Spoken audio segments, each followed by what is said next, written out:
Can you tell me what an Operation Mind Wipe is? What's the thing that did with the Manchurian candidate? What do they call that? Brainwash. It would be like Eckhart Tolle knowing how to meditate and actually have no thought. A lobotomy. You wipe the mind of people. Erasing memory? Anything to do with computers. Is it some secret service? I don't know. Erasing your memory. Something to do with, losing my mind? Completely wiping out what you've got in your memory bank. Yeah, I just said getting rid of your memory or something. Probably when you just try to wipe the memories. It's some kind of revolution. I think it's this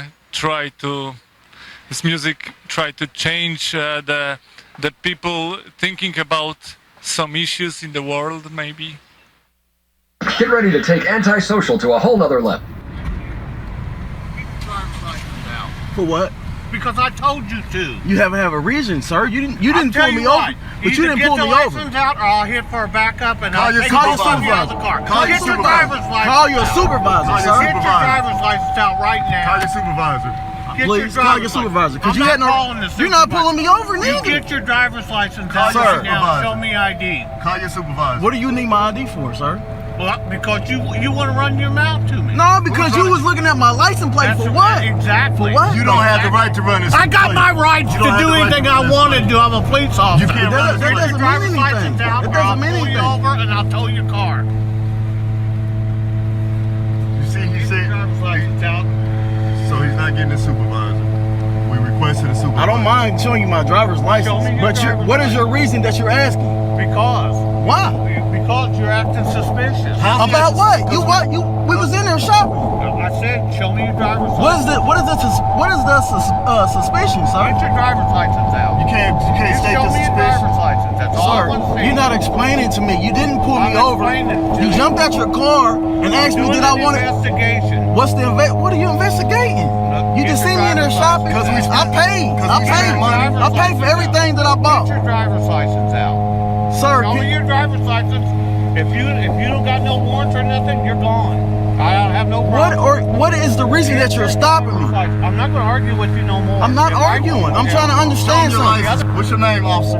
That's all I want. Because we're following the driver's license and you can go. We asked for a supervisor. You did not understand. I'm not going to get a supervisor. I'm asking for your name. Off-duty employment. You're off duty?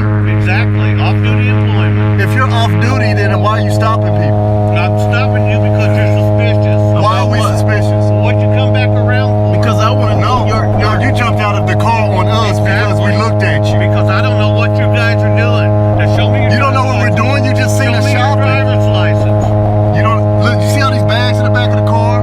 We just came out of the store seeing you, so you know what we're doing. Driver's license. You know what was going on because I know he couldn't really articulate what he was trying to say. Yeah, as far as I know, based upon what happened, I don't think either of us have any reasonable suspicion to believe that there's a crime taking place. It says there's no reason for a traffic stop at this point.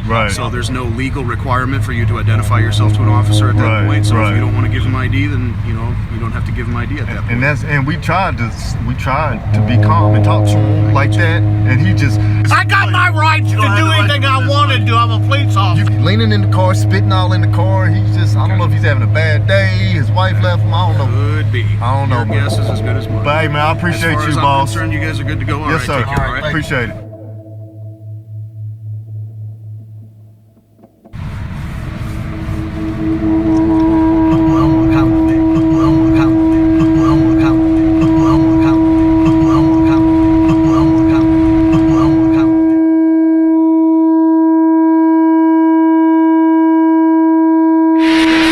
Articulated the sentiments of black people was because Nick had a public forum, not because I articulated the sentiments better than the brothers on the streets or brothers who didn't have that public forum. I don't think that you can articulate the sentiments of black people last year any better than they did in Detroit. So I think the movement is a leaderless movement, whereas we might influence people, we do not control people. Well, how does this solidarity come about if there is no specific leader? I think eventually there will. I think as the struggle progresses, you see, revolution does not occur in one stage. It's an evolutionary process, like people go through different things. The masses of people become involved, then leaders are chosen. Right now, you have a vanguard struggle that's occurring, where groups are fighting about discussing political ideologies which are relevant, which should be incorporated into the struggle or will be incorporated into the struggle. That's not to be misinterpreted with, like de-revolution, because it's just a phase of evolution. What about politics? Where do black people fit into the political spectrum right now? Or should they at all? Well, politics as defined by the geographical and influential spheres of this country is irrelevant to black people and is irrelevant to the masses of people. The vote has been used as a tool of oppression against black people. Camus raises a very good point when he says, what better way to enslave a man than give him the vote and call him free? It does not profit black people or poor people anything to have the vote and not be able to select the candidates they want to choose. Now, how can you choose between Lyndon Johnson, Nixon, Agnew, Wallace, and Humphrey? There is no choice. Evil is evil. There's nothing in between that. There was some lesser candidates. Dick Gregory was running for office. Eldridge Cleaver.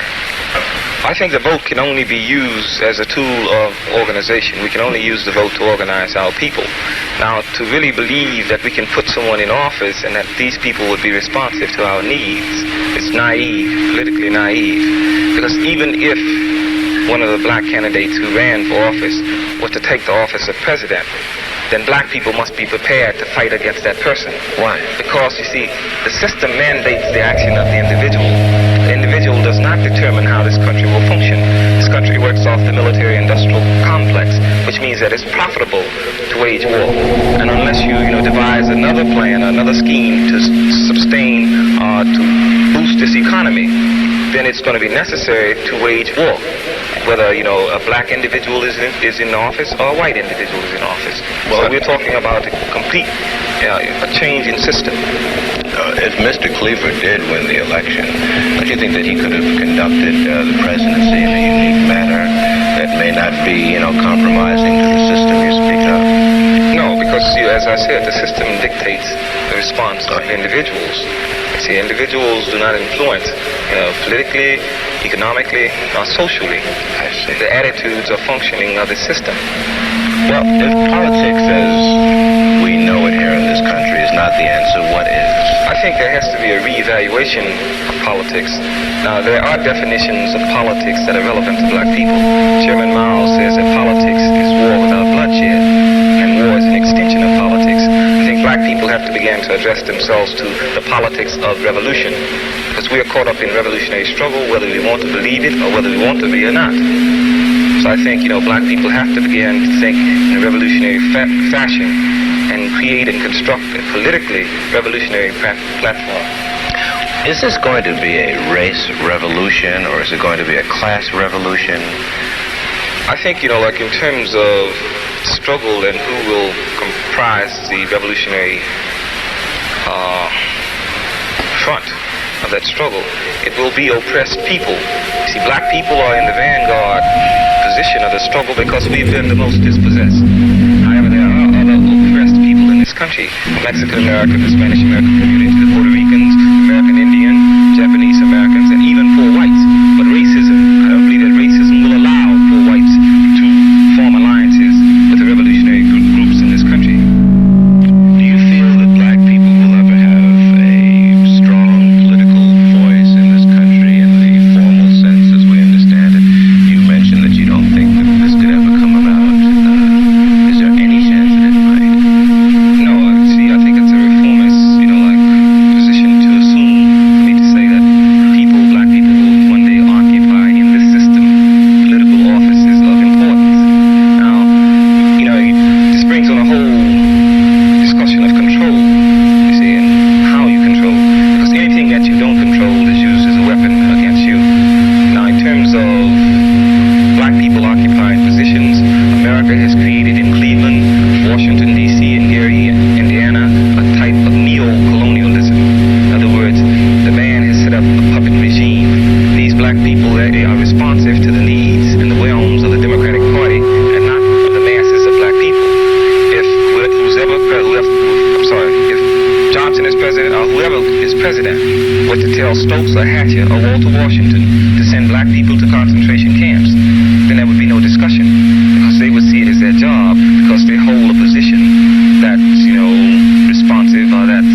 cabinet, and so forth?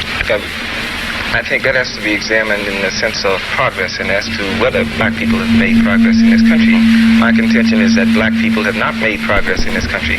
America has given blacks some concessions out of political necessity, their political necessity. They gave Thurgood Marshall a position on the Supreme Court to appease black people. In other words, we didn't put Thurgood Marshall there. They can take Thurgood Marshall whenever they get ready. We put Adam in office. They took Adam out. They gave black people an astronaut, and they killed him. So what happens is that has to be viewed in the light of concessions. The very fact that the man can concede a position to you tells you that you do not have a position of power where you can demand, or that you can mandate something. How do you think that the press has affected the black situation in this country? I think news media and media in general are very negative in terms of any revolutionary movement or any movement that, forces the change of the status quo. Now, media has always been an enemy of black people because what media has done is media has always singled out people who had vanguard positions or vanguard attitudes and tried to make these people an enemy of the masses of people. In our case, make individuals enemies of black people. Malcolm X would be a good example. More Negroes feared Malcolm X than white people because news media told black people that Malcolm was bad. Muhammad Ali, the reason that Muhammad Ali could be given the maximum sentence and the maximum fine and the black community did not revolt was because Muhammad Ali had been made an enemy of black people. Adam Clayton Powell could be legally lynched, politically lynched, and black people did not revolt was because the man had told black people that Adam Clayton Powell was an uppity nigger. He had legitimatized his own action through news media. So news media is a tool of oppression. What about your personal experience with the press? Do you feel that the press has given you a fair shake? You see, in terms of myself as an individual, whether I get coverage or not, doesn't make any difference. But in terms of ideas, in terms of the flux of ideas, or the flow of ideas, right, I see that the press has deliberately created a vacuum in terms of deliverance of attitudes or positions to the black community, which is to be expected. We cannot rely upon white news media to convey black revolutionary messages. So, the press is doing their job. And to me, what happened to me last year with the press was that there was a boycott against me. ABC, NBC, and CBS. Anything that Rep Brown did, you blacked out. Just like that, no question about it. And this was the whole attitude that has been assumed by news media. And black people do not control news media, so they cannot expect to turn on TV and find out what's going on in the black community. Just like, for example, in New York Times, one of the biggest pieces of white nationalism that exists in the country. You have been quoted in the media and you have been given some exposure. I think what you were saying is that the quality of that exposure leaves something to be desired. Or do you feel that you weren't totally excluded? It's not an exclusion of individuals. It's an exclusion of positions, of vanguard positions, which again, I say, news media being what it is and serving who it serves is to be expected in those media. I think, black people, the total community of black people are for revolutionary change. Okay, so that's roughly 11%. And any group, any oppressed group, who wants to better their situation out of necessity has to be for revolutionary change because the system is incapable of changing itself. So by the very fact that it is incapable of changing, says that you're for revolutionary change. I see. It follows then that it will not be, there's no way of forecasting when it's going to come about. It's sort of a pressure that is building constantly. See, as I said, I think revolution is an evolutionary process. I think as repression increases, people must respond to that repression. Now, the dilemma that the black movement is in today is that, there's a divisiveness that exists in the black community between what's considered cultural nationalists and political nationalists. Now, understand, the man system endorses cultural nationalism. He will give people money to open up dashiki shops, give people money to open up bookstores, because he knows that if you keep the people thinking culturally, then they won't move politically. My position is that culture has to be political. Everything has to be political. And in terms of the struggle, that political direction will, give rise to the revolutionary struggle as a result of the repression that will be brought down because of political struggle. See, I think that it's significant to note that the laws that have been passed in this country for the past 10 years have been laws of a repressive nature to deal with black people. In other words, the Omnibus Crime Bill speaks directly to black people. The Anti-Riot Bill tells black people when they can travel, how they can travel, and if they can travel. The McCarran Act of 1950, Internal Security, which came as a result of the Internal Security Act, created concentration camps in this country for black people. And so I think, in terms of the repression and in terms of the role of the vanguard groups, I think that the role of the vanguard group is to bring that repression down before the timetable that has been set up by the system runs its full course. It's our responsibility to get the masses involved. And the way you get the masses involved is that you bring the repression down. And you begin to execute political programs, and out of necessity, the system has to do certain things to control or try to put an end to the type of political action that you're executing. And by doing this, they involve the masses of people. The masses of people, from our position, from our viewpoint, is unorganizable. You can't hope to organize the masses of people. Oppression organizes the masses of people. White folks make more revolutionaries than I ever could make. Well, let's go back a bit. Let's backtrack. What happened with you and Slick? Why did you leave? Well, my term as chairman expired. And there was an election, and Brother Phil Hutchins was elected program secretary. There was a restructuring of the organization, because what had happened was that the man had effectively directed his repressive laws against individuals. And when this had happened, it created a vacuum. When I was off the scene, people who responded to me would not respond to other individuals. So what we did, we created a decentralized type of decentralization occurred, in whereby we created other people to be spokesmen. People have to get out of the idea that individuals lead movements. See, the revolutionary is the individual who's on the other side of that camera. These are the people who will make the revolution. They have responsibilities to the revolution and to themselves. And if individuals articulate positions, it's perhaps because they have public forums, not because they know more than anybody else, not because they are more pressed than anybody else. So black people have to begin to understand the role that they have to play in that revolution is determined by them. What about the future for you, Rap? Where will you fit in as this revolutionary process evolves? Good question. In terms of the legal cases that I have in court now, the man, is moving against me as an individual to put me away, to get rid of me and get me off, out the streets. Now, I think, everything hinges and pins upon the nature of the struggle that's conducted in this country. And black people wage successful revolutionary struggle in this country, then every black cat in jail. He doesn't have to worry about being in prison because he's black. But my fate, as the fate of every other black person in this country, depends upon what we do. You feel that that the law justice is truly blind, or you feel that it's No, justice ain't blind. Justice see white folks mighty well. As a matter of fact, justice means just us white folks in this country. See, for black people, justice is a joke.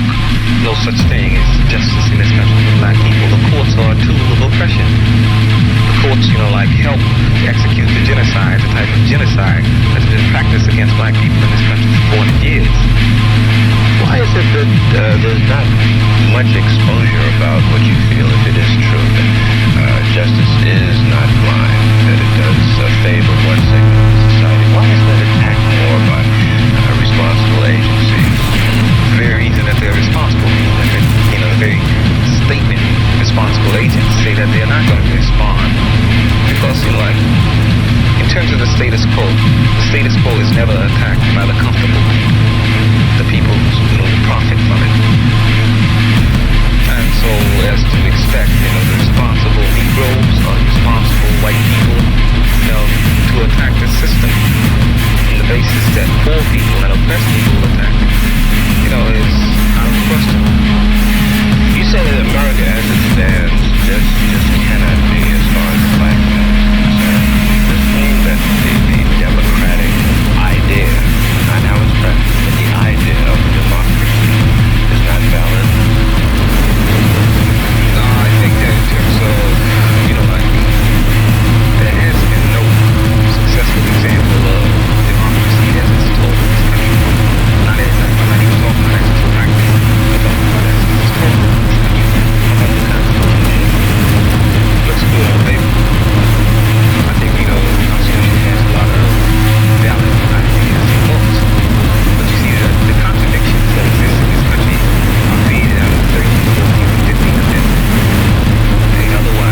America has ever run out of Vietnam and defeated, as they should be in Vietnam, then black people over here will have to, be in a position where they can defend themselves. Because I think that aggression that's being directed against the Vietnamese people will be turned inwardly against black people in this country. See, America, in terms of where she goes and who she controls, the whole sphere of influence is diminishing. America is fighting on about 5 to 6 different fronts right now. Latin America, like Africa, Middle East, and Vietnam, and here domestically. So I think that, given the system and given that it operates off the military-industrial complex, which means that war is profitable, and that, like General Steel, USS Steel must make steel for tanks to hire people, to give people jobs so they can spend the money to buy other goods. The very fact that the system operates off that principle means that when the man comes back, when the man is run out of every country, then it will become necessary to wage war in his own country. This is an utter contradiction to what a lot of politicians said, that when the war in Vietnam ends, then we can use all that money to sort of solve our racial ills here. No, it's not true, you see, because money has never been a problem for this country in terms of allotting money, because, you see, money here, it's not based on gold, it's not really based on the goods that produce. This is the lie that's been told, and it's been sold to black people as green power. Green power is a myth, see, because as long as a man possesses the power to change the color of money, then, the color of money is not significant in struggle. He can give black people all the green money in the world and tell them they're using red money tomorrow. Black people have to go work for red money. In terms of what he did to the international monetary system. Now, the United States has a budget, an annual budget of $800 billion. They had only $12 billion worth of gold. In terms of their foreign spending, it exceeded the quantity of gold that they had in this country. So France was putting pressure on the United States by demanding payment in gold from paper currency. So what the United States did was that the United States said, okay, we're going to change the rules. They put pressure on the international monetary system, and they changed the whole international monetary standards from gold to paper gold. And they did that because they have power. Not because the money they had was so good. They had power.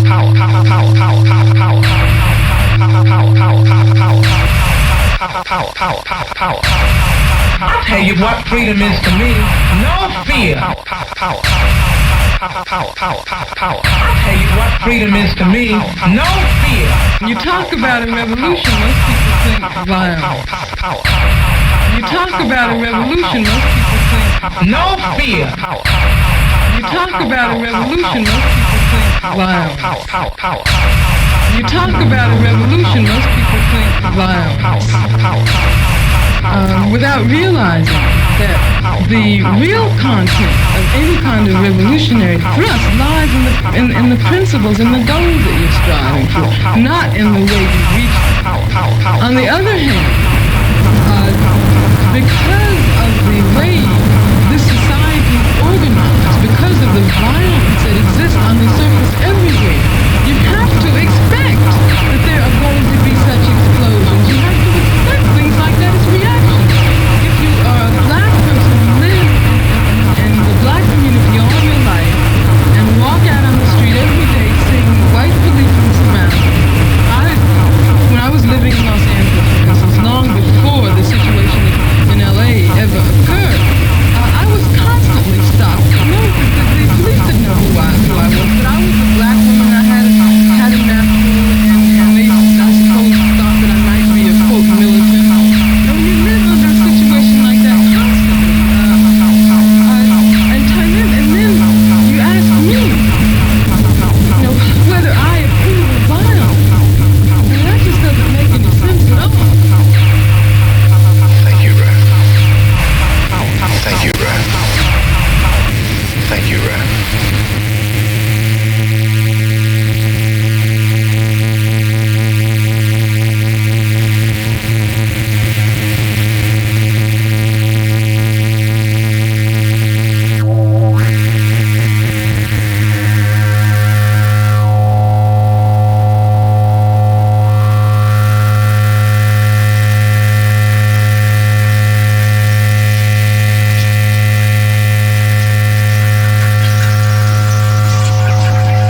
Were you able to listen to the show backstage? I heard a good deal of it, but then I was behind the rostrum. Yes. So I heard only some of it. Did you hear anything that you disagreed with? I disagreed with a great deal of it. And, of course, a good deal I agree with. But I think he's overlooking one very important matter, I think. Each one of us, I think, is terribly alone. He lives his own individual life. He has all kinds of obstacles in the way of religion or color or size or shape or lack of ability, and the problem is to become a man. Well, what I was discussing was not that problem, really. I was discussing the difficulties, the obstacles, the very real danger of death thrown up by the society when a black man attempts to become a man. All this emphasis upon black man and white does emphasize something which is here, but it emphasizes it or perhaps exaggerates it, and therefore makes us put people together in groups which they ought not to be in. I have more in common with a black scholar than I have with a white man who's against scholarship. And you have more in common with a white author than you have with someone who's against all literature. So why must we always concentrate on color or religion or this? There are other ways of connecting men. I'll tell you this. When I left this country in 1948, I left this country for one reason only, one reason. I didn't care where I went. I might have gone to Hong Kong, I might have gone to Timbuktu. I ended up in Paris, on the streets of Paris, with $40 in my pocket on the theory that nothing worse could happen to me there than it already happened to me here. You talk about making it as a writer by yourself. You had to be able then to turn off all the antenna with which you live, because once you turn your back on this society, you may die. You may die. And it's very hard to sit at a typewriter and concentrate on that if you're afraid of the world around you. The years I lived in Paris did one thing for me. They released me from that particular social terror, which was not the paranoia of my own mind, but a real social danger visible in the face of every cop, every boss, everybody. I don't know what most white people in this country feel, but I can only include what they feel from the state of their institutions. I don't know that white Christians hate Negroes or not, but I know that we have a Christian church which is white and a Christian church which is black. I know, as Malcolm X once put it, that the most segregated hour in American life is high noon on Sunday. That says a great deal for me about a Christian nation. It means that I can't afford to trust most white Christians and certainly cannot trust the Christian church. I don't know whether the labor unions and their bosses really hate me. That doesn't matter, but I know I'm not in their unions. I don't know if the real estate lobby is anything against black people, but I know the real estate lobbies keep me in the ghetto. I don't know if the Board of Education hates black people, but I know the textbooks they give my children to read and the schools that we have to go to. Now, this is the evidence. You want me to make an act of faith, risking myself, my wife, my woman, my sister, my children, on some idealism which you assure me exists in America, which I have never seen.